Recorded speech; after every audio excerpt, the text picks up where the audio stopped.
Okay, so I guess we'll officially start then. So, for those of you who don't know, my name is Irtaza Haider. I think most of you guys know, but yeah, I'm just a guy around here that wanted to share a few words with you guys. So, I'll start as Muslims do, in the name of Allah, the one God.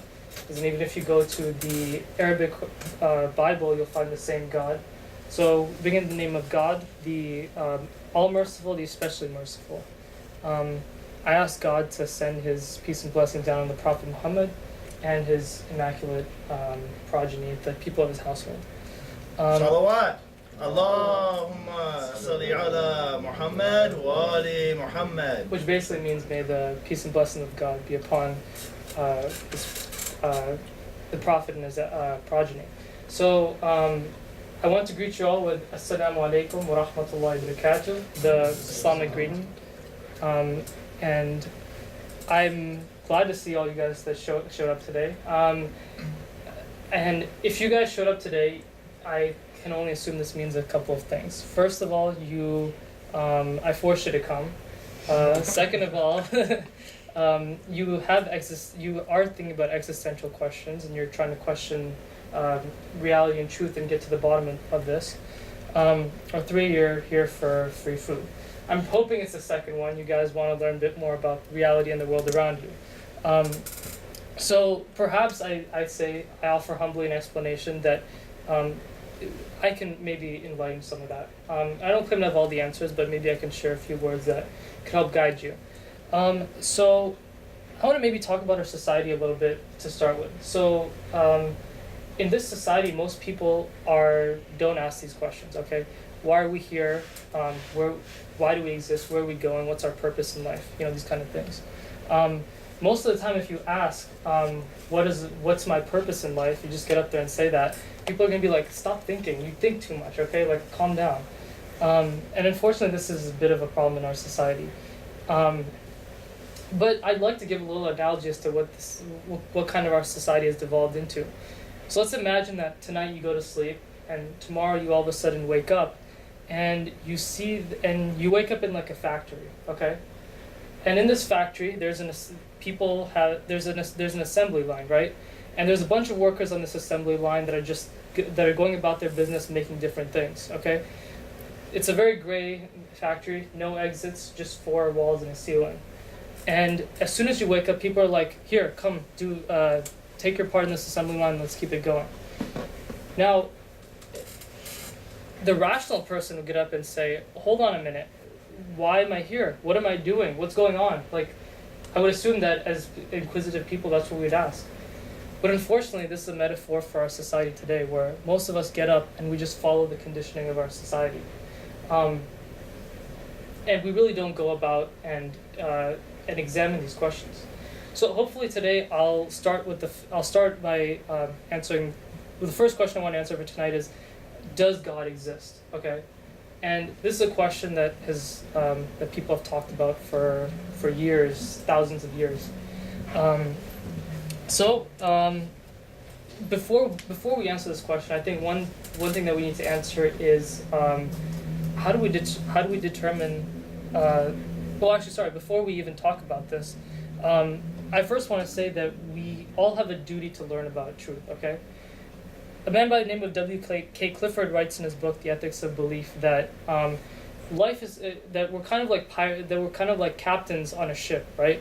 The captain can't just assume on the ship that everything is okay. All right, he has a duty to make sure that everything's going all right. He has a duty to investigate and make sure things are intact.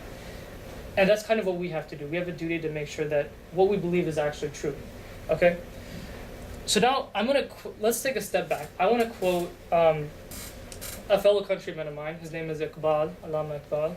He's a famous poet, and he says that for centuries, the Eastern heart and intellect have been absorbed in the question, does God exist?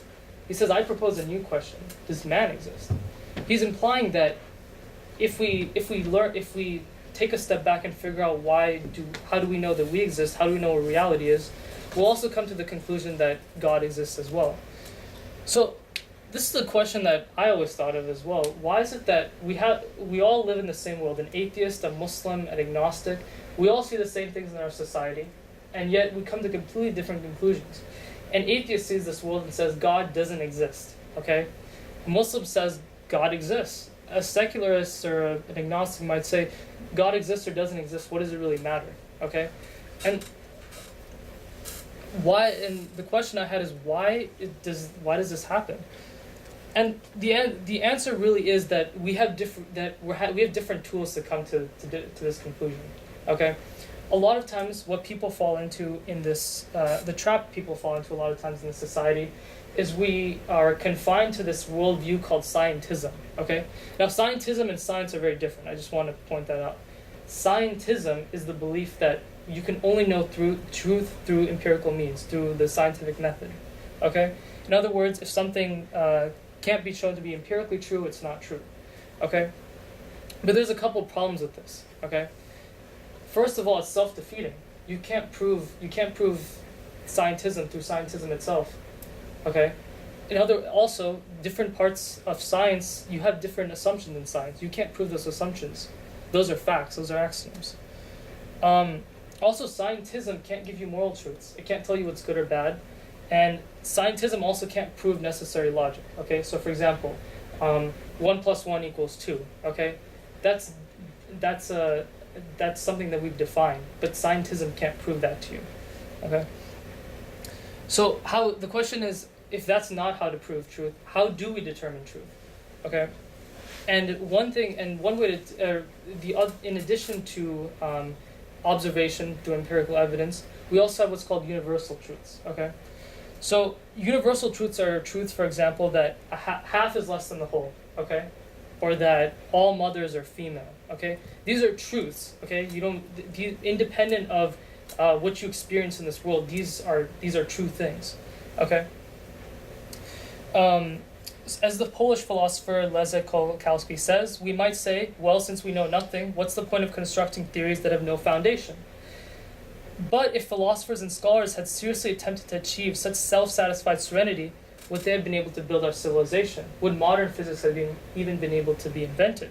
No, of course not. We have these universal principles that we build our society on top of. So with that in mind, with this view that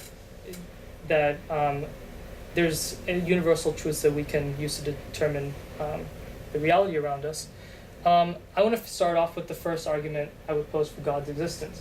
And that's traditionally called the cosmological argument. And it basically goes like this. Everything that begins to exist in this universe has a cause. Everything that begins to exist has a cause. The universe began to exist. Therefore, the universe has a cause. Okay? So it stands that if the two premises of the argument are true, then the conclusion will be true as well. So first of all, everything that begins to exist has a cause.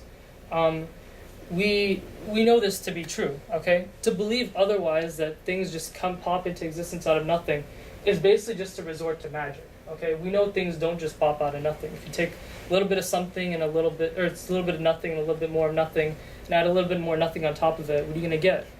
Nothing. So this axiom is definitely true. The second, the universe began to exist. Okay, we know this philosophically and in a supporting way scientifically as well. So philosophically, we know that the universe began to exist because we have what's called the absurdity of the infinite past. Okay, that is to say that events cannot go infinitely into the past. Okay, now. You might ask, why can't we have an infinite past? So this is, I'd like to quote David Hilbert in his book on the infinite in the philosophy of mathematics. He says the infinite is nowhere to be found in reality. It exists neither in nature, nor provides a legitimate basis for rational thought. The role of the infinity remains just that, of an idea. Basically, the infinite is a very powerful concept in mathematics. We can use it to explain calculus, and we can use it to do limits, differentials, etc. But in the actual world, we never have an infinite. If I have an infinite number of farshads, okay, some people might be very happy with that, okay? But if I take one farshad away, that's not infinite anymore. If I add one farshad, that's no longer an infinite. It's quantifiable. In the real world, you will never have an infinite number of entities, okay? We can also prove this scientifically. I'll come back to the philosophical part of this, the infinite past later.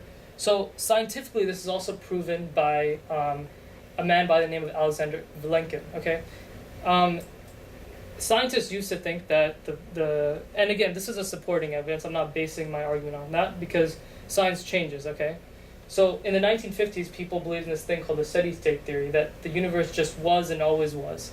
Okay. But since the 1950s, the theoretical physicist Alexander Vilenkin said that, no, the universe definitely has a beginning, and we can prove it scientifically.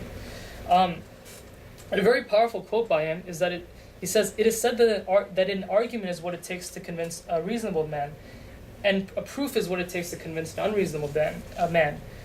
With the proof now in place, cosmologists can no longer hide behind the possibility of a past eternal universe. There's no escape. They have to face the problem of a cosmic beginning." Okay, and this is huge because this plays back. This means that science and philosophy are agreeing. This is what we'd expect. So, I want to give maybe a Quranic examination of the cosmological argument. And again, I'm not using the Quran as proof here, because we haven't really proven the Quran at this point. I'm using the Quran's existential way of thought in order to existential questioning, in order to provide answers. So, Surah 52, chapter 52, verse 35 in the Quran says, "Or were they created from nothing? Or were they the creators of themselves? Or did they create the heavens and the earth? Rather, they're not certain." So, if we examine this argument, basically the Quran is giving us four options. It's saying the universe came into existence from nothing. It's saying the universe brought itself into existence. The universe was created by a created cause, or the universe was created by an uncreated cause. Okay? So let's examine these one by one. The universe came into existence from nothing. We know that's not as I've discussed before, to say that is basically to say magic, okay? Something can't come from nothing. Now, now quantum physicists today will claim that, no, we've proven it. Something can indeed come from nothing.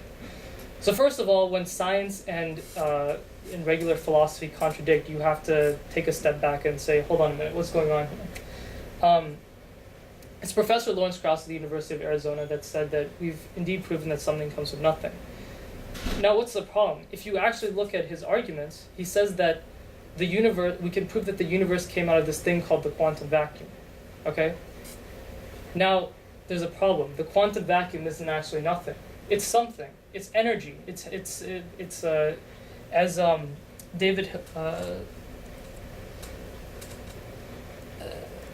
As John Polkinghorne says, it is not nothing. It is a structural and highly active entity. Okay, so basically what people try to do in the scientific community, the scientific atheist community, is they try to redefine these terms to say nothing is something, and therefore something can come from nothing. So again, we've proved that to be false. The universe brought itself into existence. Now that's impossible, because that would imply that you exist and you don't exist at the same time. Imagine this example. Can your mother give birth to herself? It's very messy, but think about that. It doesn't exist. It can't happen. It's an absurdity, right? So 3, the universe was created by a cause. Okay? We know that this isn't the case because then we have to ask what caused the cause. And then we can ask what caused the cause. And again, you go back into this absurdity of the infinite past. And now let me give another example of why the infinite past is quite absurd. So suppose Reza and I were roommates, okay? And I wanted to make eggs one day, okay? But eggs smell up the apartment sometimes.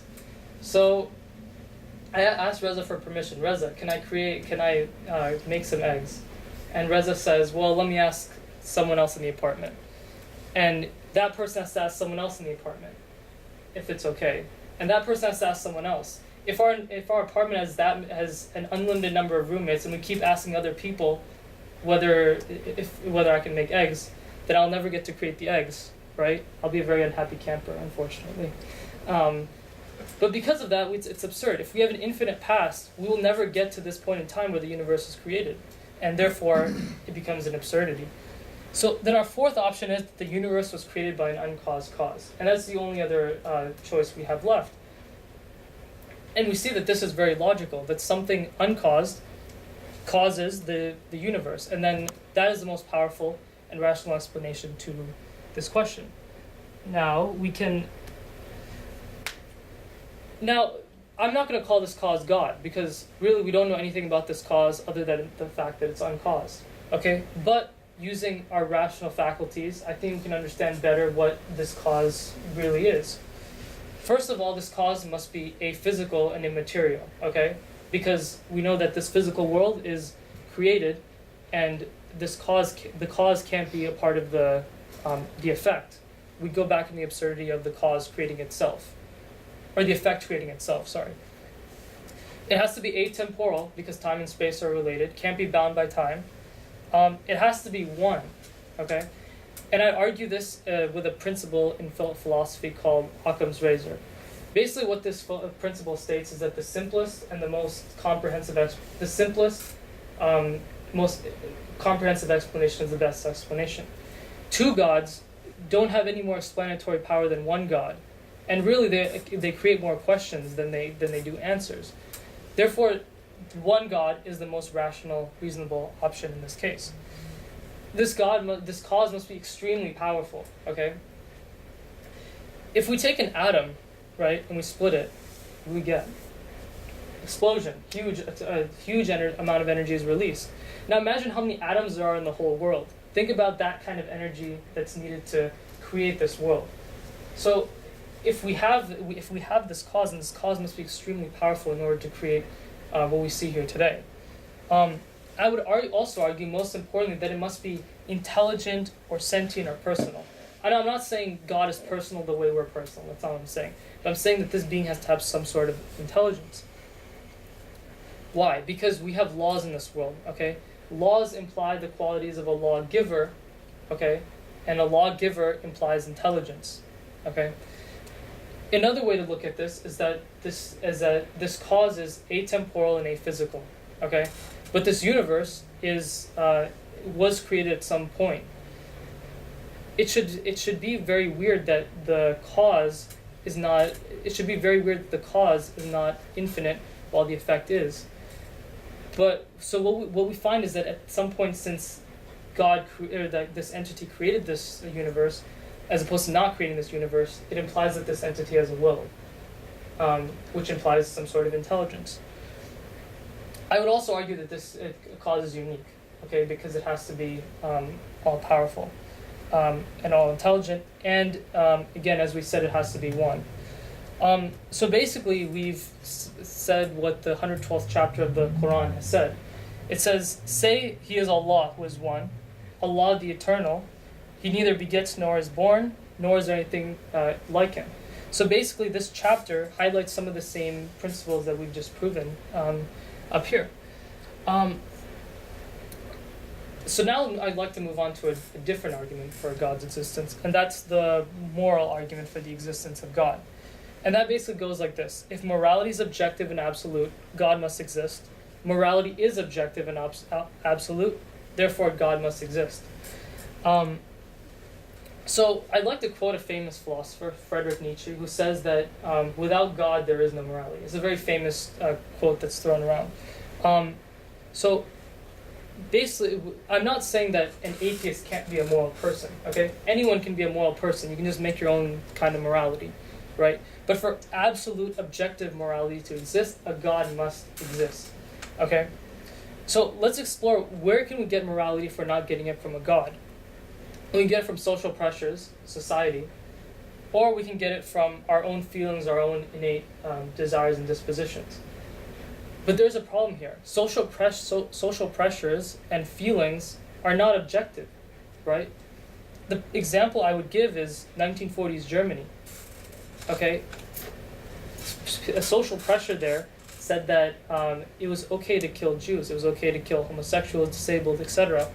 And that was okay. If it's simply social pressure that can define morality, then think about then you can look at all the atrocities that happened in history and say, well, those are just really rearrangement of molecules if you think about it on a very biological level. I'd like to ask this question: what gives humans value if it's not from God? If it's just humans that give each other value, then humans can also take value away from each other. You can think of Hitler, Stalin, Pol Pot, Mao, etc., etc., etc. So again, for objective morality to exist, God must exist. Because again, God is free from social pressures. God isn't affected by anything that happens in the... God is eternal. He's not affected by anything that happens in the physical world. Because he's unaffected by his creation, his laws must be... his morality, what he defines as right and wrong, must be objective. So now, and that's the moral argument. Now we move on to one more argument, what's called the teleological argument for the existence of God. And basically this argument goes as follows. The fine-tuning of the universe to permit life is due to the physical necessity, chance, or design. Okay? It is not due to physical necessity or chance, therefore it's due to design. Now, I want to define what exactly I mean by fine-tuning. Science has now understood that in order for this world to exist, in order for Earth to exist, for life to be found on Earth, the conditions necessary for this to come about are extremely, extremely, extremely fine-tuned. If they were off by even a hair's breadth, you wouldn't even have this world today. It's so obvious that even some of the loudest atheists of today, such as Richard Dawkins, even he admits, it seems like a very put-up job. And I'll just give one example. So, one physicist, P.C.W. Davies, argues that that a small change in the strength of gravity or the atomic weak force would completely destroy the universe that we have today. And the change that he defines is 1 over 10 to the 100. That's an extremely small number. We can't even comprehend that small of a number. Okay? Roger Penrose of Oxford says that the creator would have to aim for a very tiny volume of the phase space of possible universes to create a universe that resembles our own. It's quite technical, but how tiny is this volume, he asks. He says according to his calculations, the volume would be 1 over 10 to the x, where x is 10 to the 23rd. Sorry, x is 10 to the 123rd. Okay? So, like this, many other constants of this world are extremely fine-tuned to allow for life in this world. So now we have to ask the question, is this based on necessity? Well, there's really no reason why physical constants have to be the way they are, as P.C.W. Davies argues. This isn't like evolution where things adapt based on their surroundings or whatever. These are physical laws. They really don't change. They're set in stone. So the next question, could it be by chance? Technically, yes, it could be by chance, but what are the chances of that actually happening?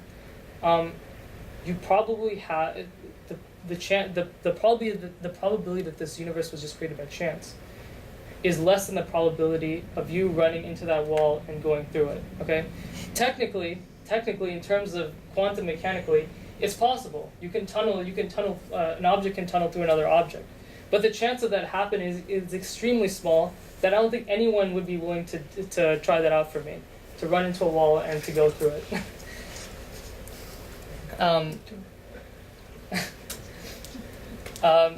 So from that we can conclude that the last option is it's based on design. There is a designer of this universe. Okay. And the last option I would say is the last argument I'd argue is consciousness. Okay. Today we have faced in science there's come what's called this hard problem of consciousness. Okay. What makes Ian Ian? Okay. What makes Reza Reza? What makes Hervin Hervin? If I were to give you some lemonade to drink, okay, like we have back there, you are going to have one subjective experience of that lemonade, whereas Reza might have another subjective experience of that lemonade. Okay. Even if we were to map out every single neuron in the human brain, we would still not be able to explain that subjectivity. Okay. You can think of it as well, you can also think of it as free will.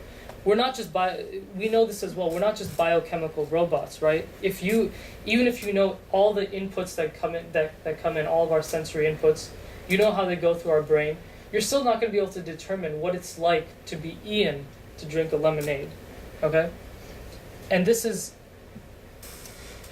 isn't just like, oh, we've hit a roadblock in science, therefore God is the solution to this. No, the scope of science is not able to provide an explanation for this. Okay, science just doesn't have the tools to explain this. It doesn't make sense why if you take some unconscious matter, throw in some more unconscious matter, you all of a sudden get conscious matter, right? That wouldn't make doesn't make any sense to us today. I would argue that the most there have been explanations to there have been people that have tried to explain this. They've said things such as, no, that subjectivity is all an illusion, okay?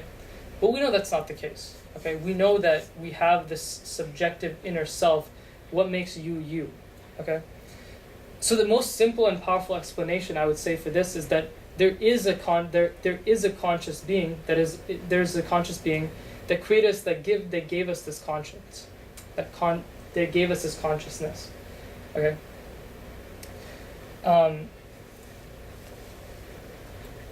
Okay, so I would argue there's really three options of where we can go from here, and this kind of comes into the second question I want to answer. Why do we need religion? We know right now, I hope I've proven to you that God is a reality, okay? God isn't just this philosophical concept that we can throw around and debate. No, he's a reality. He's all present. He's present. He's here. As much as like if you can touch yourself and see that you exist, God exists as well. He's also a reality.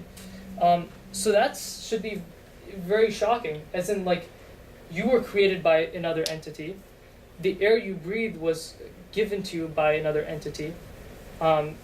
So the question is, why did this entity create us? Okay, where are we? What was the purpose of our creation, and what does this entity want us to do?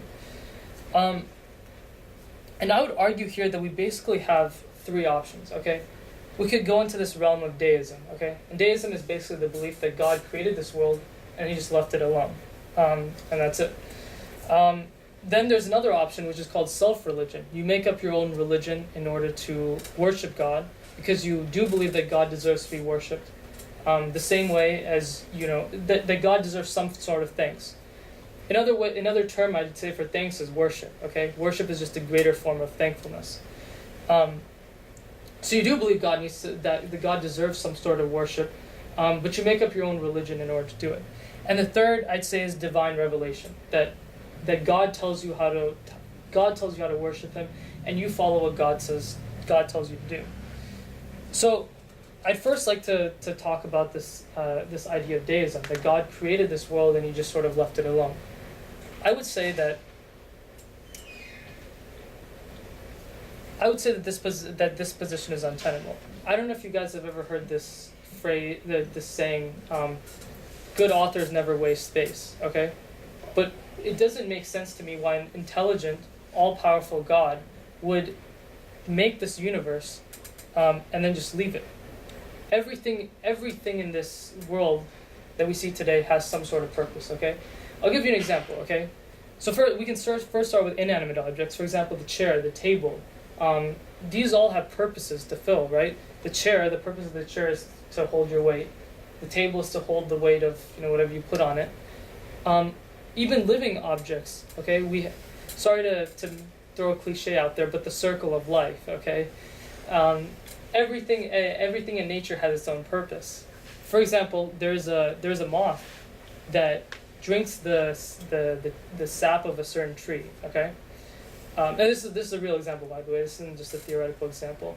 And there's a moth under it whose job is to drink the urine of the moth above it.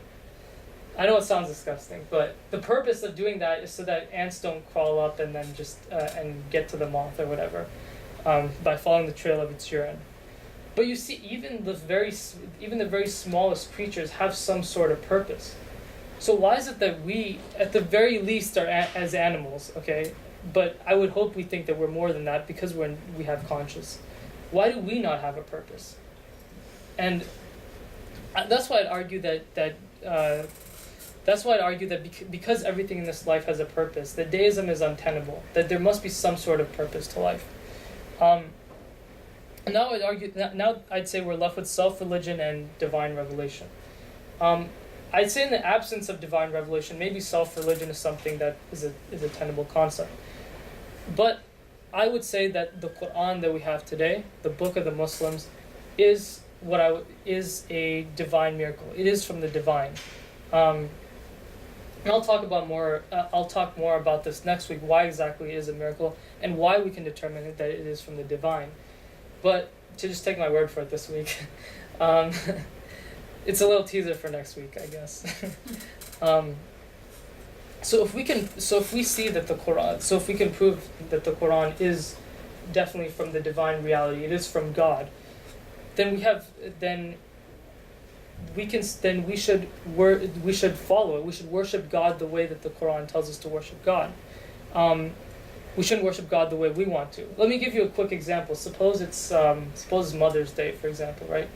And you want to get your mother a gift, and your mother really wants like an iPad, for example, okay? But you say, no, I'm gonna get her a Prada bag, okay? So you go and you go to the store, you buy her a Prada bag, and you give it to her, and you say, here you go. You don't even ask her what she wants. You're like, here you go, here's your present for Mother's Day. And she says, well, I don't even want this. I don't like this at all. It doesn't make any sense to give someone something for thanks that they don't want. It makes much more sense to thank someone the way that they would want to be thanked. It would make much more sense to give your mother an iPad. So if God says this is the way I want to be worshipped, and He describes that in the Quran, then that is the way we should worship God. Okay? And I'd also like to argue one more thing. That only through the worship of God can we achieve true freedom. Okay? We're born in this world, and we basically have we're basically slaves to something. Okay? As soon as we're born, we're sold into slavery. Ian, did you choose your race? Did you choose your parents? No. Reza, did you choose the color of your skin? No. Did you choose whether you're going to be male or female? No. You're a slave to some social biological context, okay? Now, in addition, you're also a slave to, some people are also slaves to society, or their desires. Your desires may tell you to do many things, and you may think that that's good for you. Okay, for example, if someone steps on your shoes and dirties them up, okay, your desires may say, I want to get rid of this person right now, okay? But we know that that's not right, okay? We know that that's not a very tenable position to hold. Society may also say that society knows what's best for you, okay? For example, you open up the media, and the media is selling you things all the time. You need the new Galaxy. You need an iPad. Okay, it thinks it knows what's best for you. Okay,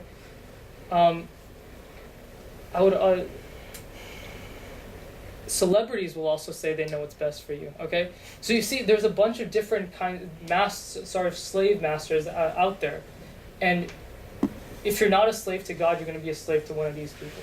Okay. And you're going to follow what they tell you to follow. Only through the worship, I would argue that only through the worship of God can you achieve true freedom. Can you shake off the shackles of this world? Because God loves you, because He created you. He knows what's actually best for you, right? He knows that because He's objective, right? Your worship or non-worship, your acknowledgement or your belief or disbelief in Him doesn't make Him any less of a reality. It doesn't affect Him in any way, shape, or form because He is aphysical. So because of that, He really has no ulterior motive, so to speak, for guiding you in one way or the other. He's going to tell you what's objectively right. So at the end of this, I would. I guess I'm almost out of time. I went a bit over. I would argue that we should search for that. You should come back next week, and so to learn why the Quran is indeed a divine revelation, why it is from God, and why. And I hope you understand today why we need religion. That religion contrary to what people always say in the media, that it's evil, that it's causing all this harm, that there really is a purpose to it, and also that the belief in God is not an irrational belief. It's a belief. It's not purely based on faith, so to speak. It's based on a very rational, step-by-step analysis. Okay, I hope I was able to show that to you today. If I helped you guys at all, then it is because of Allah, the Creator, the All-Merciful One. And if I've said anything wrong, that's because of my own ego. And I ask you guys to forgive me for that. Assalamu alaikum wa rahmatullahi wa barakatuh. May the peace and blessings of God be upon all of you.